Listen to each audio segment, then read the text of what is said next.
Didn't want to make pop videos. It didn't seem to make any sense at all. And we got talking about journeys, the idea of filming journeys, filming me on a journey. I do lots of journeys. Journeys are really, really important to me. And then I was introduced to a fantastic filmmaker called Kieran Evans, who'd made a film called Finisterre, which I loved, which seems so close to my love of people like Ian Sinclair,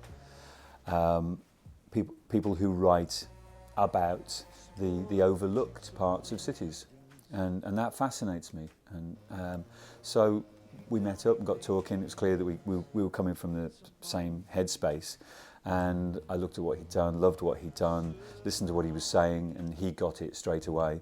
And so we started to collaborate on a film, which would be an extension of or a companion to the album, a journey along the River Roding, where the M11 deposits you at the edge of the city, down through the kind of unseen cuts in the earth. Real J.G. Ballard territory.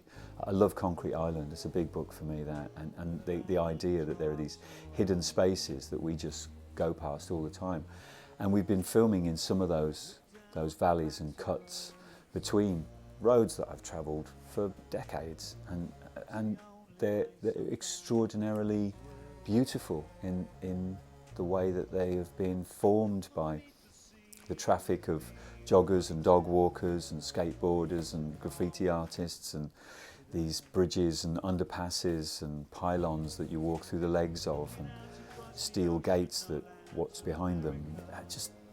Just beautiful imagery that's so rich. It's meeting people and hearing their stories intercut with how I see the world, really.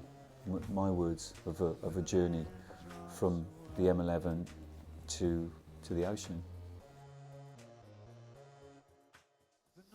Presenting it live was a tough one, because Leo and I had done everything, two guitarists. So of course I had this idea that it had to have two guitarists and a drummer and lots of people. It was an orchestra. No, it was a monkey and an apricot. No, it wasn't. It was a bicycle and a wheelbarrow and a fridge. And in the end, it's the most unlikely, really, of shapes. We have two keyboard players, bass player and myself. On keyboards, Peter Chilvers, who's been Brian Eno's right-hand man and the man who designs all his apps and works with him in the studio. A lady called Angie Pollock, who's previously worked with Peter Gabriel and Goldfrapp, and who's Scottish, another Celt, and of course the Welsh have to be represented in anything that I do, and Gaz Williams on bass, extraordinary bass player, and far more electronics, and this lovely group of people who've just changed my opinions about having anything more than one person to work with.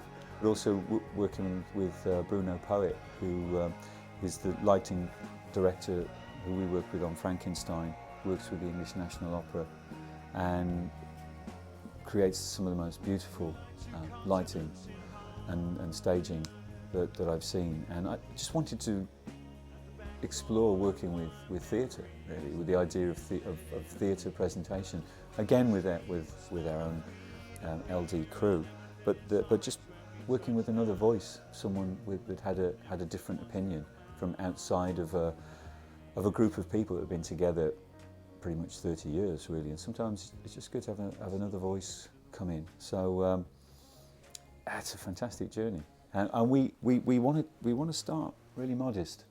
I don't want to go out there large and in charge, waving flags. I really want to build this up from something real, and evolve it. And these guys, they're mad enough to want to come on the journey with me.